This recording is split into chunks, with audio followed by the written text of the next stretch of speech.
அனைவருக்கும் வணக்கம். இன்றும் நான் ஒரு கதை புத்தகத்தோடு தான் வந்திருக்கேன். இந்த புத்தகம் பார்த்தீங்கன்னா பிரபலமான ஜெர்மனிய எழுத்தாளர் பிரான்ஸ் காஃப்கா அவர்கள் எழுதிய மெட்டமார்போசிஸ், தமிழில் உருமாற்றம்ன்ற பெயரில் நமக்கு கிடைக்குது. நம்ம எல்லாருக்குமே தெரியும், நம்ம வாழ்ந்து ஒரு நிரந்தரமற்ற வாழ்க்கை இருந்தாலுமே நம்ம எல்லாருமே நமக்குன்னு ஒரு கனவு உருவாக்கிட்டு அந்த கனவை நோக்கி பயணப்பட்டு தான் இருக்கும். ஒரு பெரிய நம்பிக்கை விஷயம் என்னன்னா, என்னதான் கனவு நோக்கி பயணப்பட்டாலும் காலையில் கண்ணு விழிக்கும் போதே நம்ம எல்லாருக்குமே தலை மேலே கத்தி தொங்குற மாதிரி கடமைகளும் பொறுப்புகளும் தொங்கிட்டு தான் இருக்குது. இருந்தாலுமே ஏதோ ஒரு நம்பிக்கையை பிடிச்சிட்டு நம்ம எல்லாருமே அதை நோக்கி ஓடிட்டு தான் இருக்கிறோம். அந்த கடமைகளும் பொறுப்புகளையும் சுமந்துட்டு இப்படியான ஒரு வாழ்க்கையில திடீர்னு காலையில ஒரு நாள் நீங்க தூங்கி எழுதுக்கும் போது ஒரு பூச்சியா உருமாறி இருந்தீங்கன்னா எப்படி இருக்கும் உங்களோட மனநிலை?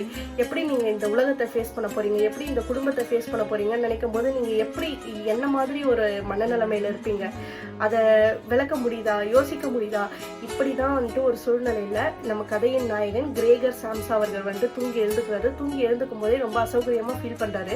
என்ன அப்படின்னு பார்த்தா அவர் உருவமே மாறிட்டு இருக்கு, உருமாறிட்டு இருக்கிறாரு. ஒரு பூச்சியா மனுஷன்ல இருந்து அப்படி உருமாறினதுக்கு அப்புறம் இந்த குடும்பத்தையும் இந்த உலகத்தையும் எப்படி சந்திக்க போறோம் அப்படின்னு நினைக்கும் போதே அவருக்கு எதுவுமே புரிய மாட்டேங்குது. ஏன்னா அவர் இப்பதான் முதல்ல அந்த மாதிரி இருக்கிறாரு. அதுக்கப்புறமா பாத்தீங்கன்னா எந்த குடும்பத்துக்காக அவர் இவ்வளவு நாளா உழைச்சாரோ, எந்த குடும்பத்தை உலகம் நினைச்சிருந்தாரோ, எந்த குடும்பத்தை உயிரா நினைச்சிருந்தாரோ, அந்த குடும்பத்துல இருந்து அவங்க அம்மாவோ அப்பாவோ தங்கச்சியோ யாருமே ஒருத்தருமே பாத்தீங்கன்னா என்னாச்சு கிரேகர் கேட்கவே மாட்டாங்க. கிரேகருக்கு உருமாற்றம் அடைஞ்சதை விட அவரை சுத்தி இருக்கிற அந்த குடும்பம் மாற்றம் அடைஞ்சதுதான் பெரிய வேதனையாவே இருக்கும், வருத்தமாகவும் இருக்கும். கிரேகர் என்னடா வாழ்க்கை இது, ஏண்டா வாழ்றோன்ற அளவுக்கு தள்ளப்பட்டுடுவார் கிரேகருக்கு இத்தனை வருஷமா நம்ம உழைச்சது, இந்த குடும்பத்தோட ஸ்பெண்ட் பண்ணது எல்லாமே ஒண்ணுமே இல்லாம போயிடுச்சுன்னு நினைக்கும் போது அவருக்கு என்ன சொல்றதுன்னே தெரியாது.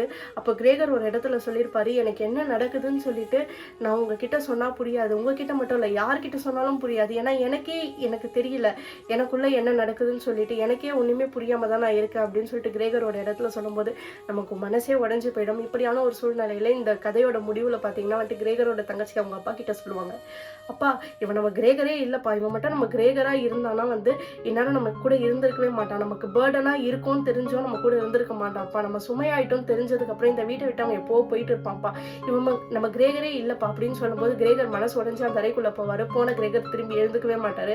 அந்த வீட்டுல வேலை செய்யற பெண்மணி தான் மறுநாள் காலையில பாட்டு கிரேகர் இறந்துட்டாருன்னு சொல்லுவாரு.